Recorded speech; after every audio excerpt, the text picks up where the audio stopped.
having to be strong. I didn't realize how much it made me, upset with other people, and it made me want to stay away from them, and it made me feel not good.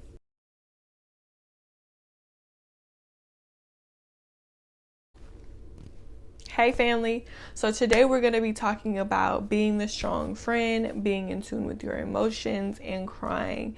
If you're interested in this video, feel free to like, comment, and subscribe, and we're going to jump right into it. So I have my handy dandy notes here if I look down, and yeah, we'll get right into it. So I wanted to start off with saying, just because you glow up financially doesn't mean that you've grown up emotionally. Some of us are in a better house than we used to be in a better car than we used to be in, at a better job than we used to be at. We didn't have a degree before, we have a degree now. And sometimes we feel like because we've elevated our circumstances or elevated financially, then that means that we've elevated mentally and emotionally. And this is false. The mental, emotional, physical glow up are completely separate.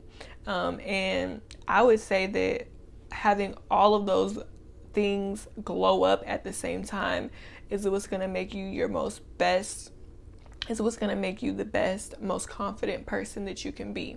You can't be your best self by harboring old thoughts and harboring old feelings and not really connecting with the things that make you sad, the things that make you angry, the things that trigger you. So a perfect example I'm going to give you is, for me in my life, I had two really emotional, traumatic situations happen to me. One of them was when my dad passed away. And in that situation, I was working at a jewelry store. I was in college, and it was like a part-time job, and I didn't have any PTO. So I literally took one day off. It was unpaid, and I didn't have enough money to take any more days off. So I took the one day off. And I remember in that moment, like, my family came down, and I remember I had an assignment at school. I could have definitely said, hey, my dad just passed away. I'm going to a funeral. Like, I'm going to have to put this assignment off. But instead, like, the whole time they were there, I didn't really communicate. I didn't really talk much. I didn't really say much. I kind of just was like, I have homework. I have things to do. I have things to do. I have things to do. And it was literally, they were there for a weekend. And the most of the time they were there, I was at work. And I kind of just like threw myself into other things and didn't really acknowledge the situation. And another situation was something traumatic happened to one of my close relatives. And in this situation, I actually point out more flaws in myself, because instead of acknowledging the situation for what it was, I kind of just like cried on my own and then went to the hospital and just acted like I was okay again. But I really wasn't. And not only did I act like I was okay, I also feel like I was trying to force the other people in the room to be okay with me, force them to be strong with me. I didn't realize how much it made me, upset with other people, and it made me want to stay away from them, and it made me feel not good. And in that moment, I remember like saying things, and I remember I had to have a friend or a family member say, like, this just happened to this person. Of course the other people are emotional. Of course the other people are sad. Why aren't you sad? And in that moment I was like, I am. I'm just keeping it all together. And the person had to tell me, like, hey, everybody can't keep it all together like you. Don't assume that everybody can. Don't put everybody else in that place, in that position. But I was so much so in the space of like, I'm able to do it, why can't you, that I was really insensitive in that moment. And what I realized in that moment is I wasn't the strongest person. I was the person in the room that was avoiding my emotions more than other people. And I think that a lot of strong people can relate to that. Sometimes y'all not the strongest. Sometimes you're the one who's the best at avoiding emotion. Sit with that. The next point I want to make is I really felt like work was a coping mechanism, and throwing yourself into other things is a coping mechanism. And the best thing that you can do is what, he says in the book, acknowledge how these things, acknowledge how they made you feel, deal with them so you can move on. I think that throwing yourself into work and other things and trying to play strong is not acknowledging the situation, and it's not dealing with it, and it's not allowing yourself space to move on. And you're never going to be able to be your best self if you're still holding on to things that make you sad. Or in this case, like, I feel like these things made me sad, but also they made me upset. It made me upset that I had to be that strong person in that moment, when overall, looking back, I really didn't want to be. I just felt like I had to, you know? And I feel like the next thing we're going to get into is the strong friend role. And I want to acknowledge a couple things. Sometimes people force you into that space. Sometimes you walk into that space willingly. Sometimes you're comfortable there.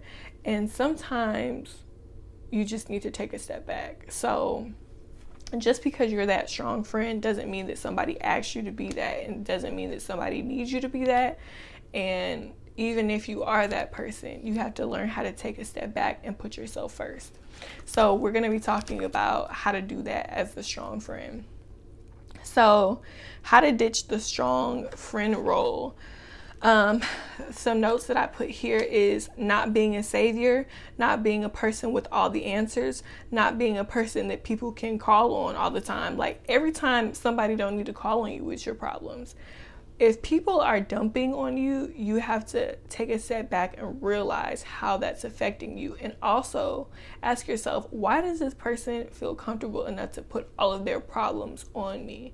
And do they understand how it's affecting me? That's something that you have to talk about and deal with, because everybody don't know that they're dumping on you. Some people are just used to this process. Some people are just used to this cycle that you've gotten into. Everybody doesn't know that they're dumping on you. So what is the next step in this process? So there are a couple steps. Step one can be limit yourself. Limit yourself. Limit your availability to be available for these things and these traumas and these stresses and these phone calls and these people looking at you for advice and looking to cry on your shoulder. Limit yourself and acknowledge that you don't always have to be that person, and sometimes they're going to need to find somebody else to do it for them. Just because you can't do it, you have to be in the best space that you are in mentally before you can allow somebody else to come in with their issues. Focus on your issues first and limit yourself. Step two, another thing that you can do is when you're on the phone or when you're talking to people, instead of trying to be the problem solver and fix their problems, just listen to them. That's what I say. Some of y'all put yourself into that role. And I would definitely say that I'm one of those people that put myself into that role. Some of us put ourselves in that role and we don't acknowledge. Some of us are just people naturally. Naturally, I'm just a person. If you tell me your problem, my first mind is, how do I fix this? And I actually have had to had somebody tell me, I'm not looking for you to fix my problem. I just want you to listen, you know? So with that being said, you know, allow yourself to just listen to people. Allow yourself to just be like, I'm sorry that you're going through that. If you ever need somebody to talk to, you can call me. And just leave it there. Don't offer of yourself. Every time you don't need to offer of yourself. You don't need to do that too much. It's not a bad thing to help people, but you don't need to do it at the detriment of yourself. So if somebody is on the phone with you or going through something and expecting something from you, I expect her to lift me up. I expect her to give me money. I expect her to give me advice. I expect her to give me direction. That's a problem. So in that moment, just listen. Don't give any feedback. Don't respond. I'm sorry you're going through that. If you ever need somebody to talk to, call me. And leave it there.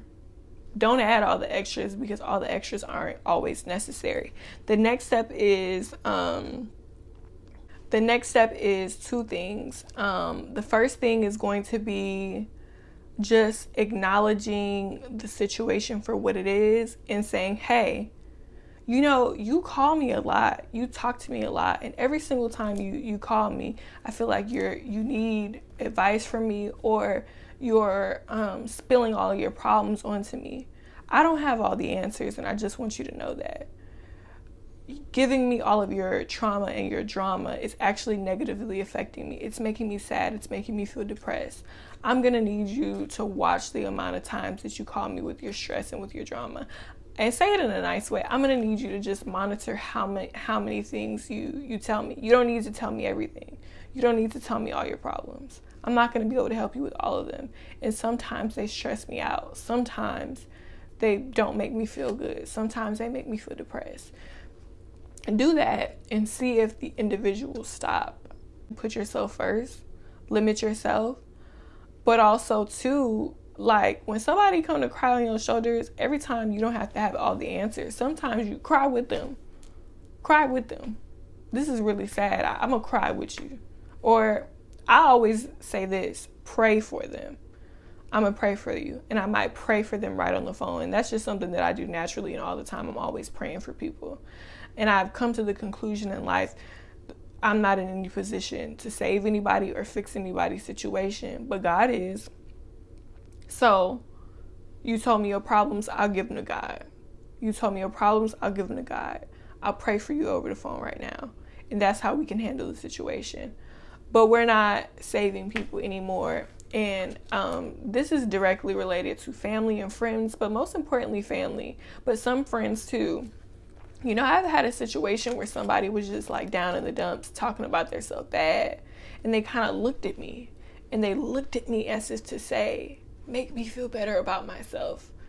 You can't make nobody else feel better about themselves. If they don't feel better about themselves, they're always going to be needing that from you.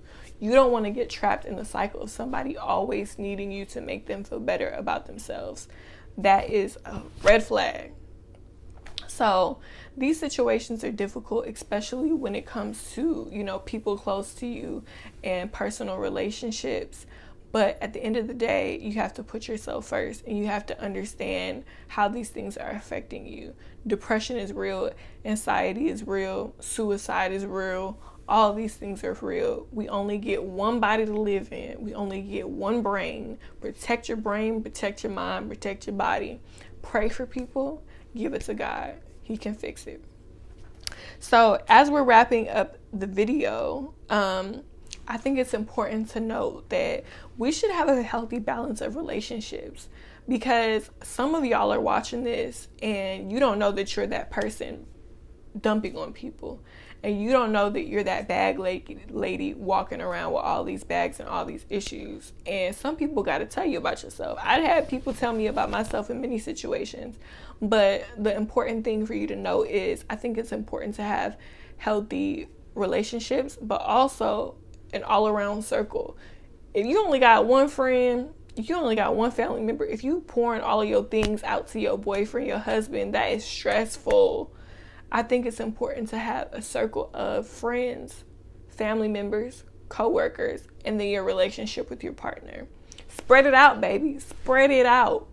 Don't dump on people because you don't want anybody dumping on you. If you know that you don't have the mental traction to handle your situation that's going on, don't expect somebody else to. So, in conclusion, cry more, be in tune with your emotions, be in tune with your feelings, acknowledge when you're sad, acknowledge when you're angry, acknowledge when you're going through something, acknowledge when there's a situation that you cannot fix. Also, put yourself first and love yourself. Don't step into a superhero role unless you are ready to be a superhero. Some people got it like that. Some people are financially stable to where they can be, sending money. Some people are in positions where they have all the answers. Some people have enough mental space in their brain to handle and listen to and give advice about everybody's problems. I'm not a therapist. I'm not a financial advisor. I am not any of those things. I'm a woman. I'm a human being. So we all have strengths and we all have weaknesses. I don't want to be a strong woman. I want to be a human being with strengths and weaknesses. I can be strong, but I also can be weak. You have to acknowledge both. So if you enjoyed this video, like, comment, and subscribe.